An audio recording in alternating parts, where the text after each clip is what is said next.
이 이야기는 권력과 욕망, 그리고 선택이 어떻게 한 사람의 일상과 관계를 잠식해 가는지를 그린 이야기입니다.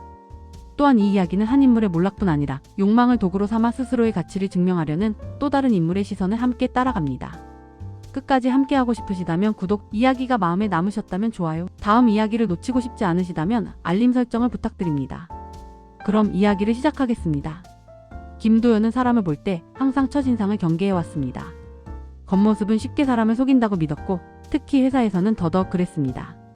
그래서 비서 채용 공고를 낼 때도 나이나 외모보다는 태도와 책임감을 우선으로 보겠다고 마음먹었습니다. 그런 그에게도 문이 열리는 순간의 공기는 예상 밖이었습니다. 유진은 천천히 면접실로 들어왔습니다. 걸음걸이는 급하지 않았고 자세는 곧았습니다. 시선을 과하게 끌려는 의도는 없어 보였지만 묘하게 눈이 갈 수밖에 없는 균형이 있었습니다. 옷차림은 단정한 정장이었지만 몸에 맞게 정리된 선 덕분에 전체적인 실루엣이 또렷했습니다. 과하지 않게 정리된 머리, 자연스러운 화장, 그리고 자신을 숨기지도 드러내지도 않는 표정이 인상적이었습니다. 안녕하세요. 박유진입니다. 목소리는 또렷했고 불필요한 애교는 없었습니다. 하지만 차갑지도 않았습니다. 도연은 그 미묘한 중간 지점이 오히려 더 신경 쓰였습니다. 앉으세요. 그는 고개를 끄덕이며 말했습니다. 면접을 시작하면서도 그는 자신이 평소보다 질문을 더 신중하게 고르고 있다는 사실을 느꼈습니다. 경력이 많지는 않네요. 네, 대신 하나를 맡기면 끝까지 책임지고 정리하는 편입니다. 유진은 그렇게 말하며 시선을 피하지 않았습니다. 도연은 그 눈빛에서 조급함이나 불안함 대신 이미 준비된 사람 특유의 여유를 느꼈습니다. 채용은 오래 걸리지 않았습니다. 업무를 시작한 첫 주부터 유진은 사장실의 리듬을 빠르게 파악했습니다. 도연이 오전에 집중력이 가장 좋다는 것, 회의 직전에는 말수가 줄어든다는 것, 서류는 한 번에 요약된 설명을 선호한다는 것까지. 사장님, 이 부분은 회의 전에 간단히 보시는 게 좋겠습니다. 그녀는 그렇게 말하며 서류를 그의 책상 옆에 놓았습니다. 그 거리감은 업무상 자연스러운 수준이었지만 도연은 문득 그녀가 서 있는 위치를 의식하게 되었습니다. 책상 너머가 아니라 같은 공간 안으로 들어와 있다는 느낌 때문이었습니다. 유진의 외모는 시간이 지날수록 더 또렷하게 인식되었습니다. 처음에는 그저 단정하다고 생각했던 인상이 반복되는 만남 속에서 점점 다른 의미로 다가왔습니다. 정리된 옷차림 속에서도 숨길 수 없는 생기, 움직일 때마다 자연스럽게 드러나는 자신감, 그리고 무엇보다 자신이 어떻게 보이는지를 정확히 알고 있는 사람 특유의 태도가 있었습니다. 제가 너무 가까웠나요? 어느 날 그녀는 그렇게 물었습니다. 서류를 설명하다가 도연의 시선이 잠시 머문 것을 알아챈 듯한 타이밍이었습니다. 아닙니다. 도연은 바로 대답했습니다. 그 대답이 너무 빨랐다는 사실을 그는 조금 뒤에야 깨달았습니다. 유진은 미묘하게 웃었습니다. 크지도 작지도 않은 웃음이었습니다. 그 웃음에는 자신이 어떤 반응을 이끌어냈는지를 알고 있다는 여유가 담겨 있었습니다. 그럼 다행입니다. 그녀는 그렇게 말하며 한 발 물러났습니다. 그 짧은 이동조차 도연에게는 또렷하게 인식되었습니다. 며칠이 지나자 그녀는 조금씩 사적인 질문을 섞기 시작했습니다. 사장님은 커피는 항상 같은 걸로 드시네요. 습관입니다. 변화 싫어하시나 봐요. 일에서는 그렇습니다. 일 말고는요? 그 질문은 가볍게 던진 것처럼 보였지만 도연은 잠시 말을 잇지 못했습니다. 유진은 재촉하지 않았고 그 침묵을 그대로 두었습니다. 그 태도가 오히려 그를 더 말하게 만들었습니다. 집에서는 별로 말이 없습니다. 그럴 것 같았어요. 왜 그렇게 생각했죠? 혼자서 많은 걸 책임지시는 분들은 집에서는 조용해지더라고요. 유진의 말은 분석처럼 들렸지만 묘하게 위로처럼 느껴졌습니다. 도연은 자신이 설명받고 있다는 느낌에 잠시 마음이 풀어졌습니다. 물리적인 거리도 자연스럽게 변했습니다. 유진은 설명을 할 때 점점 더 옆으로 다가왔고 도연은 더 이상 그 거리를 문제 삼지 않았습니다. 그녀가 고개를 숙여 화면을 가리킬 때마다 은은한 향이 스쳤습니다. 과하지 않은 향이었지만 공간에 오래 남았습니다. 업무에 집중해야 한다. 그는 스스로에게 여러 번 말했습니다. 하지만 동시에 그녀가 사장실 문을 열고 들어오는 순간을 인식하고 있는 자신도 부정할 수 없었습니다. 유진은 결코 서두르지 않았습니다. 자신이 어떤 인상을 주고 있는지, 언제 물러서야 하는지를 정확히 알고 있었습니다. 도연은 그것이 단순한 젊음이 아니라 계산된 성숙함이라는 것을 어렴풋이 느끼고 있었습니다. 그리고 바로 그 점이 그를 가장 불안하게 만들었습니다. 유진은 사장실의 공기가 바뀌고 있다는 것을 누구보다 먼저 느끼고 있었습니다. 처음에는 그저 관찰이었습니다. 김도연이라는 남자가 어떤 표정을 지을 때 편안해지는지, 어떤 순간에 시선을 오래 두는지, 그리고 무엇보다 어떤 상황에서 말을 아끼는지를 유심히 보고 있었습니다. 생각보다 단순하네. 그녀는 속으로 그렇게 판단했습니다. 겉으로는 단단해 보였지만 긴장과 책임으로 늘 어깨가 굳어있는 사람이었습니다. 누군가에게 기대거나 마음을 내려놓는 데 익숙하지 않은 유형이라는 것도 금방 알 수 있었습니다. 유진은 그 틈을 서두르지 않고 바라봤습니다. 사장님, 오늘 일정이 조금 빡빡합니다. 그녀는 그렇게 말하며 일정표를 그의 앞에 두었습니다. 일부러 책상 너머가 아닌 옆에 섰습니다. 화면을 가리키기 위해 고개를 숙일 때 자신의 움직임이 그의 시야에 들어가고 있다는 것도 알고 있었습니다. 도연은 고개를 끄덕이며 말했습니다. 괜찮습니다. 진행합시다. 하지만 그의 목소리는 이전보다 낮아져 있었습니다. 유진은 그 미묘한 변화를 놓치지 않았습니다. 나를 의식하고 있어. 그 사실이 그녀의 마음을 서서히 자극했습니다. 그녀에게 이 관계는 단순한 업무 이상의 의미를 갖기 시작했습니다. 처음에는 필요했습니다. 안정적인 자리, 빠른 인정, 그리고 위로 올라가기 위한 발판. 하지만 점점 그 필요 위에 다른 감정이 더 씌워지고 있었습니다. 그것은 통제감이었습니다. 유진은 사적인 질문을 아주 조심스럽게 섞었습니다. 사장님은 요즘 많이 피곤해 보이세요. 그렇습니까? 네. 회의 끝나고 나면 잠깐 멍해지실 때가 있으세요. 도연은 그 말을 듣고 잠시 웃었습니다. 그것까지 보이나요? 늘 곁에 있으니까요. 그 말에는 의도가 담겨 있었습니다.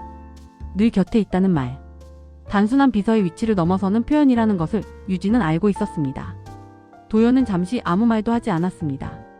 그 침묵 속에서 유진은 그가 경계하고 있다는 것도, 동시에 그 경계가 이전보다 약해졌다는 것도 느끼고 있었습니다. 이 사람 나를 밀어내지 못해. 그 생각은 그녀의 가슴을 은근히 달아오르게 만들었습니다. 그녀는 자신의 매력이 상대에게 어떤 영향을 미치는지 잘 알고 있었습니다. 시선을 오래 받는 데 익숙했고 그 시선을 어떻게 유지해야 하는지도 알고 있었습니다. 설명을 하다 자연스럽게 가까워졌을 때 그녀는 일부러 한 발 물러나지 않았습니다. 도연이 먼저 움직이기를 기다렸습니다. 하지만 그는 그러지 않았습니다. 그래, 여기까지는 허용하는구나. 그녀의 내면에서는 묘한 쾌감이 일었습니다. 단순히 상대를 끌어당긴다는 감각이 아니라 스스로의 선택으로 그를 흔들고 있다는 확신이었습니다. 사장님은 혼자 계시는 시간이 많으시죠? 집에 있어도 일 생각을 합니다. 그래서 외로우신 것 같아요. 그 말은 단정이었지만 위로처럼 들리도록 조율된 어조였습니다. 도연은 고개를 들었습니다. 그들의 시선이 잠시 맞닿았습니다. 유진은 그 순간을 피하지 않았습니다. 지금이야. 그녀는 속으로 그렇게 말했습니다. 이 이상은 다가가지 않았습니다. 대신 그 시선을 충분히 남겨두었습니다. 밤이 되어도 떠올릴 수 있도록. 그날 이후 도연은 유진을 이전과 다르게 인식하기 시작했습니다. 그녀가 자리에 없을 때 사장실은 지나치게 조용했고 그녀의 목소리가 들리면 공간이 다시 채워지는 느낌이 들었습니다. 유진은 그 변화를 즐겼습니다. 이제는 나를 필요로 해. 그 필요는 단순한 업무가 아니었습니다. 인정, 관심, 그리고 자신을 바라보는 시선. 그녀는 그 모든 것을 한꺼번에 받고 있었습니다. 그럴수록 그녀의 마음속 욕망도 분명해졌습니다. 단순히 이용하는 관계가 아니라 그를 흔들고 자신에게 기울게 만드는 과정 자체가 그녀를 자극하고 있었습니다. 이 사람을 갖고 싶다기보다는 이 사람이 나 때문에 무너지는 걸 보고 싶어. 그 생각이 스스로를 놀라게 하면서도 동시에 그녀를 더 대담하게 만들고 있었습니다. 그리고 도연은 그 변화의 한가운데에 서 있으면서도 아직 자신이 어디까지 끌려오고 있는지 정확히 알지 못하고 있었습니다. 야근이 결정된 순간부터 유진은 이미 그날의 끝을 다르게 그리고 있었습니다. 의도한 것은 아니라고 스스로에게 말했지만 적어도 준비는 되어 있었습니다. 그 준비는 옷이나 말이 아니라 마음의 방향이었습니다. 사무실에 불이 하나둘 꺼질 때 그녀는 오히려 더 또렷해졌습니다. 사장실 바깥이 조용해질수록 안쪽의 공기는 묘하게 밀도가 높아졌습니다. 컴퓨터 화면에서 반사되는 빛, 서류 넘기는 소리, 그리고 김도연의 숨소리까지. 지금 이 사람 나 말고는 아무도 없네. 그 생각이 유진의 가슴 속에서 천천히 번졌습니다. 그녀는 일부러 마지막 정리를 자청했습니다. 사장님, 이 부분은 제가 마무리하겠습니다. 이 시간까지 남아도 괜찮겠어요? 괜찮습니다. 그 대답에는 망설임이 없었습니다. 도연은 그 단호함을 책임감으로 받아들였지만 유진은 자신이 어떤 선택을 하고 있는지 정확히 알고 있었습니다. 시간이 자정을 넘기자 도연의 집중력도 서서히 흐려졌습니다. 유진은 그 변화를 눈치챘습니다. 그의 어깨가 전보다 더 무거워 보였고 말수가 줄어들었습니다. 이제야 보여. 그녀는 속으로 중얼거렸습니다. 낮 동안 단단하게 유지되던 그의 모습이 밤이 되자 틈을 드러내고 있었습니다. 그 틈이 바로 그녀가 기다리던 순간이었습니다. 유진은 일부러 자신의 일을 마친 뒤 자리에 바로 일어나지 않았습니다. 몸을 앞으로 숙인 채 책상 위에 팔을 얹었습니다. 그 자세는 편안해 보였지만 동시에 방어가 풀린 모습이기도 했습니다. 이 사람은 이런 모습을 보면 그냥 지나치지 못해. 그녀는 눈을 감았습니다.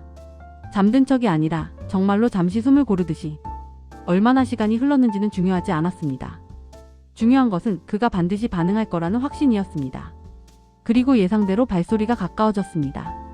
도연은 그녀를 발견하고 잠시 멈췄습니다. 유진은 그 정지된 시간을 느꼈습니다. 그의 시선이 자신 위에 머물러 있다는 것도. 고디의 어깨 위로 무언가가 조심스럽게 내려앉는 감각이 전해졌습니다. 재킷이었습니다. 역시 그 순간 유진의 심장은 아주 조금 빨라졌습니다. 그는 여전히 자신을 챙기는 사람이라는 확신, 그리고 그 챙김을 거절하지 않는 자신에 대한 묘한 흥분이 동시에 밀려왔습니다. 유진은 천천히 눈을 떴습니다. 사장님. 목소리는 낮았고 잠에 덜 깬 것처럼 흐릿했습니다. 그것 역시 계산된 톤이었습니다. 너무 또렷하면 안 되고 너무 흐리면 기회를 놓칩니다. 제가 잠들었네요. 무리하지 말라고 했잖아요. 도연의 말투에는 걱정이 섞여 있었습니다. 유진은 그 걱정을 그대로 받아들였습니다. 그리고 아주 자연스럽게 자리에서 일어나려다 몸의 중심을 일부러 놓쳤습니다. 그녀의 몸이 앞으로 기울었고 도연은 반사적으로 그녀를 붙잡았습니다. 그 동작은 본능이었고 유진은 바로 그 본능을 원했습니다. 그의 팔을 잠시 안긴 상태에서 그녀는 바로 물러서지 않았습니다. 아주 짧은 시간 하지만 충분히 느낄 수 있는 거리였습니다. 죄송해요. 말은 사과였지만 몸은 그렇지 않았습니다. 그녀는 고개를 들지 않은 채 그의 가슴 쪽에 시선을 두었습니다. 그 거리에서 느껴지는 체온, 숨결, 그리고 잠깐의 정적. 도연은 먼저 떨어지지 않았습니다. 됐어. 그녀는 속으로 그렇게 말했습니다. 이미 충분했습니다. 더 다가갈 필요는 없었습니다. 중요한 것은 그가 스스로 물러서지 않았다는 사실이었습니다. 유진은 고개를 들어 그를 보았습니다. 사장님은 늘 이렇게 혼자 남아서 다 감당하시네요. 이게 제 일이니까요. 그래도요. 그녀는 아주 짧게 웃었습니다. 그 웃음에는 연약함과 확신이 동시에 섞여 있었습니다. 누군가는 옆에 있어도 되잖아요. 그 말은 제안이 아니라 허락처럼 들렸습니다. 도연은 아무 대답도 하지 못했습니다. 하지만 유진은 이미 알고 있었습니다. 대답이 없다는 것이 거절이 아니라는 것을. 그날 밤 그녀는 더 이상 서두르지 않았습니다. 대신 확실하게 남겼습니다. 자신의 온기, 시선, 그리고 그가 혼자 남겨졌을 때 떠올릴 수밖에 없는 존재로. 화장실을 나서며 유진은 확신했습니다. 이제부터는 내가 움직이는 게 아니라 이 사람이 나를 향해 움직이게 될 거야. 그 욕망은 단순한 관계를 넘어서 있었습니다. 그녀에게 이것은 성취였고 증명이었으며 무엇보다 자신이 원하는 방식으로 사람을 흔들 수 있다는 감각이었습니다. 그리고 김도연은 그날 밤 이후로 유진을 이전과 같은 비서로는 더 이상 볼 수 없게 되었습니다. 그날 이후 두 사람은 아무 일도 없었던 것처럼 출근했습니다. 적어도 겉으로는 그랬습니다. 유진은 평소와 같은 시간에 사장실 문을 열었고 도연은 늘 그렇듯 고개를 끄덕이며 인사를 받았습니다. 달라진 것은 말의 온도와 시선의 길이뿐이었습니다. 사장님, 오늘 일정입니다. 그녀는 여전히 공손했지만 종이 위로 손을 올려놓는 순간이 조금 더 길어졌습니다. 도연은 그 미묘한 차이를 분명히 인식했지만 아무 말도 하지 않았습니다. 이미 그 둘 사이에는 말로 설명하지 않아도 되는 공기가 형성되어 있었습니다. 관계는 급격히 변하지 않았습니다. 오히려 더 조심스러워졌고 그래서 더 깊어졌습니다. 유진은 일부러 선을 넘는 행동을 자주 하지 않았습니다. 대신 반복을 선택했습니다. 아침마다 같은 시간에 건네는 커피, 회의가 끝난 뒤 자연스럽게 따라오는 짧은 동행, 그리고 사장실 문이 닫힌 뒤의 짧은 대화들. 오늘은 많이 지치셨어요. 그렇게 보였습니까? 네, 어제보다요. 그녀는 그렇게 말하며 가볍게 미소를 지었습니다. 그 미소에는 위로와 확신이 섞여 있었습니다. 도연은 그 표정을 볼 때마다 자신이 이 공간에서 이해받고 있다는 착각에 가까운 안도감을 느꼈습니다. 유진의 의도는 분명했습니다. 그녀는 이 관계를 불안정한 긴장 상태로 두지 않으려 했습니다. 대신 자연스럽고 당연한 것으로 만들고 싶어 했습니다. 이제는 특별할 필요 없어. 늘 옆에 있으면 돼. 그녀는 속으로 그렇게 생각했습니다. 그래서 더 노골적인 표현은 피했고 오히려 일상의 일부처럼 자신을 배치했습니다. 도연이 먼저 찾게 만들고 먼저 묻지 않으면 허전함을 느끼게 하는 방식이었습니다. 오늘은 퇴근 후에 약속 있으세요? 아니요. 그럼 저녁은 간단히 드시고 가시는 게 좋겠습니다. 그 말은 제안처럼 들렸지만 이미 결정된 일정처럼 자연스러웠습니다.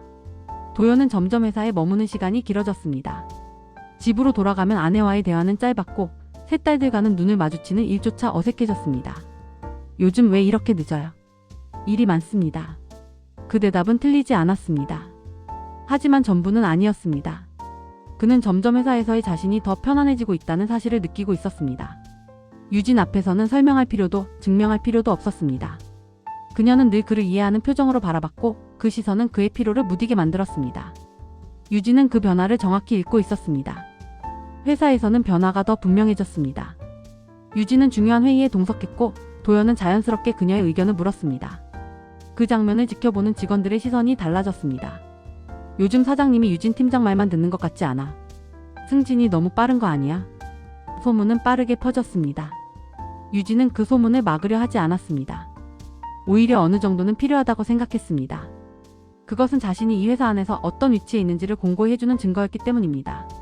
반면 도연의 가정은 그 소문을 견디지 못했습니다. 어느 날 저녁 아내는 조심스럽게 물었습니다. 회사에서 무슨 얘기 들리던데. 도연은 그 순간 대답을 준비하지 못했다는 사실을 깨달았습니다. 침묵은 길어졌고 그 침묵이 모든 것을 말해주었습니다. 설마 아니지? 아내의 목소리는 떨렸습니다. 그 떨림 앞에서 도연은 변명조차 떠올리지 못했습니다. 유진은 그 소식을 늦게 전해 들었습니다. 도연의 얼굴이 이전보다 더 지쳐 보였기 때문입니다. 괜찮으세요? 그녀는 여전히 같은 말로 물었지만 마음속은 조금 달랐습니다. 이제는 돌이킬 수 없겠네. 모든 것이 정리되었을 때 유진은 생각보다 담담했습니다. 회사를 떠나는 날도 김도연과 마지막으로 인사를 나누던 순간도 그녀의 감정은 크게 흔들리지 않았습니다. 그동안 고생 많았습니다. 도연은 그렇게 말하며 고개를 숙였습니다. 그 모습에서 예전의 확신이나 권위는 느껴지지 않았습니다. 대신 지친 사람 특유의 무게만 남아 있었습니다. 사장님도요. 유진은 짧게 대답했습니다. 그 말에는 애정도 원망도 없었습니다. 이미 관계는 역할을 다했기 때문입니다. 사무실을 나서며 그녀는 한 번도 뒤돌아보지 않았습니다. 미련은 없었습니다. 김도연이라는 사람보다는 그를 통해 확인했던 감각이 더 중요했기 때문입니다. 나는 내가 원하는 걸 얻었어. 그녀는 속으로 그렇게 말했습니다. 자리, 연봉, 그리고 무엇보다도 자신이 어떤 위치에 설 수 있는지에 대한 확신. 그 모든 것을 그녀는 이 관계를 통해 확인했습니다. 며칠 뒤 유진은 새로운 회사를 알아보기 시작했습니다. 이번에는 더 신중했고 더 명확했습니다. 조직의 구조, 결정권자의 성향, 그리고 무엇보다 누가 중심에 있는지를 빠르게 파악했습니다. 면접 자리에서 그녀는 예전과 같은 태도를 유지했습니다. 차분하고 단정하고 자신감 있는 모습. 질문을 받을 때는 상대의 눈을 정확히 보았고 대답을 마칠 때는 살짝 미소를 남겼습니다. 일에 대한 욕심이 많으신 것 같네요. 네. 기회가 주어진다면 최선을 다하는 편입니다. 그 말은 언제나 효과가 있었습니다. 면접이 끝난 뒤 그녀는 엘리베이터 안에서 자신의 모습을 잠시 확인했습니다. 크게 변한 것은 없었습니다. 다만 예전보다 자신이 어떤 시선을 받는지 더 또렷하게 느낄 수 있었습니다. 사람은 결국 비슷해. 그녀는 그렇게 생각했습니다. 권력을 가진 사람일수록 외로웠고 외로움은 늘 틈이 되었습니다. 그리고 그 틈을 알아보는 능력은 유진이 가장 자신 있는 부분이었습니다. 며칠 후 새로운 회사에서 연락이 왔습니다. 대표는 50대 초반의 남성이었고 통화 내내 정중했지만 어딘가 경직된 말투를 쓰고 있었습니다. 직접 만나서 이야기 나누고 싶습니다. 네, 저도 그러고 싶습니다. 전화를 끊은 뒤 유진은 잠시 창가에 섰습니다. 도연을 처음 만났던 날이 스쳐 지나갔습니다. 그때의 공기, 그때의 시선, 그리고 그때의 시작. 하지만 이번에는 달랐습니다. 그녀는 더 많은 것을 알고 있었고 더 정확히 계산할 수 있었습니다. 이번에는 더 빨라질 거야. 앞으로도 이런 이야기를 계속 만나고 싶으시다면 구독과 좋아요 그리고 알림 설정으로 함께 해주세요. 다음 이야기에서도 인간의 선택과 그 이유를 이어서 전해드리겠습니다.